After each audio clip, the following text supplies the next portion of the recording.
Some changes are coming to that show open you just saw, and our audience could be a part of it. Details are coming up in just a few minutes. I'm Carl Azus, delivering your Friday edition of CNN 10. A U.S. government rule requiring masks on public transportation is up in the air. Right now, Americans do not have to cover their faces on planes, trains, buses, and ride shares. That's because of a federal judge's ruling earlier this week that struck down the Biden administration's mask mandate for public transport. The court ruled that the Centers for Disease Control didn't have the authority to require people to wear masks. On Tuesday, when he was asked about whether people should keep wearing masks on planes, President Joe Biden responded, quote, "That's up to them." But Wednesday night, his administration said it would appeal the court's decision. Officials say the CDC had determined that a mask mandate for travelers was still necessary to protect the public health against COVID-19. So what happens next? Well, after the mandate was struck down, many U.S. airlines and public transit systems made masks optional. They still are. Travelers in the U.S. won't be required to wear them again unless an appeals court overturns the lower court's decision. But no matter what it decides, this case could eventually get to the U.S. Supreme Court, and it has ruled against some of the government's COVID-19 requirements in the past. Last month, before any of this happened, several major airlines had asked the Biden administration to get rid of its mask mandate. United was one of them, and its CEO now says he thinks it's unlikely that one will come back anytime soon.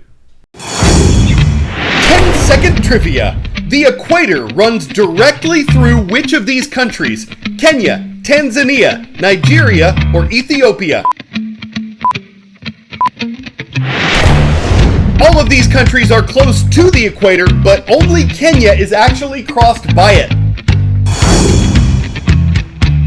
The Great Pacific Garbage Patch is probably the best known collection of litter in the ocean. It's located between Hawaii and California. It extends below the ocean's surface and contains particles of everything from styrofoam cups and bottle caps to fishing nets and microplastics, tiny pieces of trash.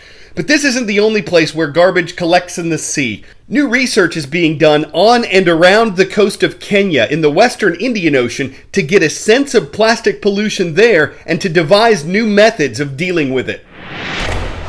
The ancient city of Lamu, a popular part of the northern coast of Kenya, but the Indian Ocean brings more than just tourists to the Lamu archipelago.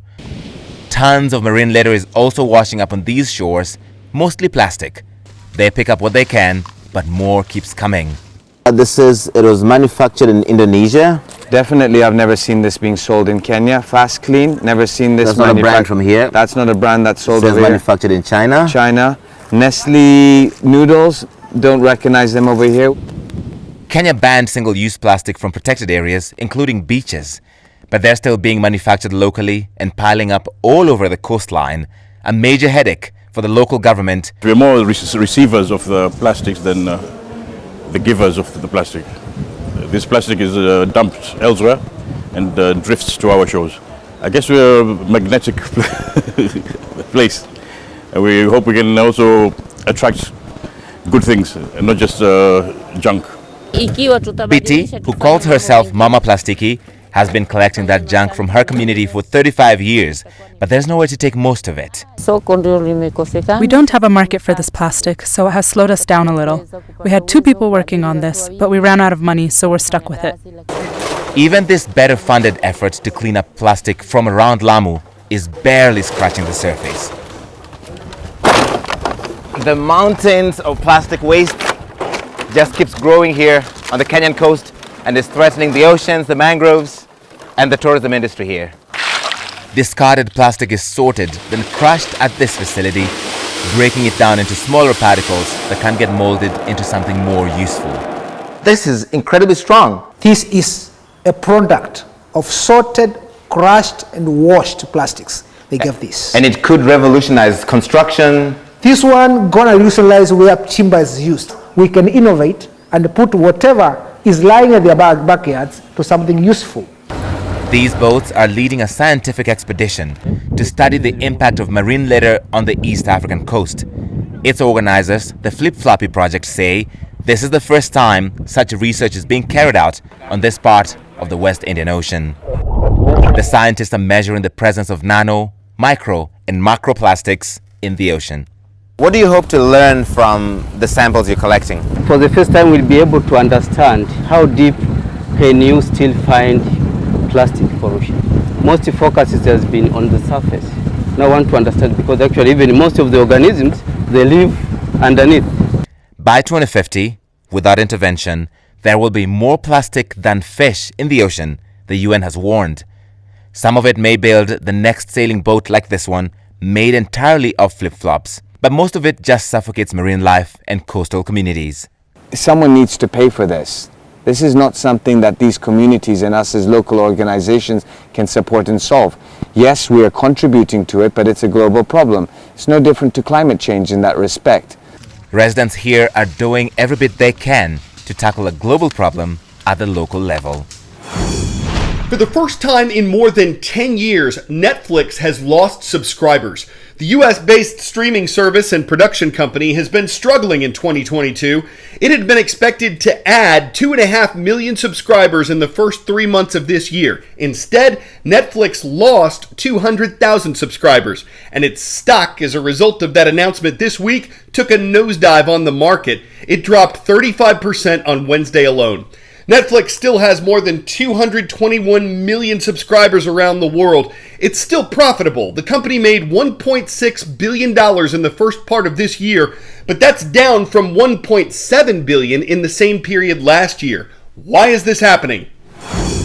Consumers are fatigued, I think, with all the streaming options that are out there and an environment of rising inflation. Everything is more expensive.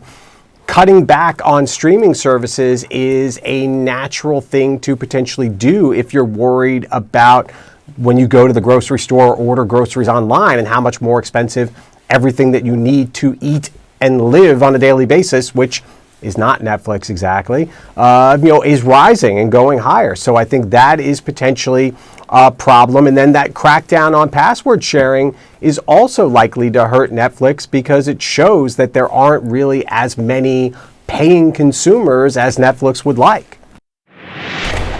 I've always thought our show open, like Fridays, is awesome, but it's been the same for 5 years now, so we're working on an update. Parents and teachers, CNN 10 is looking for original artwork featuring the number 10 to use in our new show opening. We're particularly interested in creative number 10s that illustrate something cool about the place where you live. If you'd like to take part, please send a photo of your artwork to cnn10@cnn.com with your name, location, and best way to contact you through email or phone number.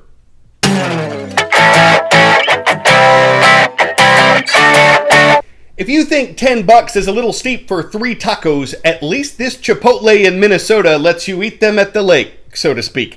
A badly designed parking lot here has had a puddle for years. Some days it's bigger than others, but it's always there. So locals started calling it Lake Chipotle, and now it's a tourist attraction with its own website, fan clubs, and a spot on Google Maps.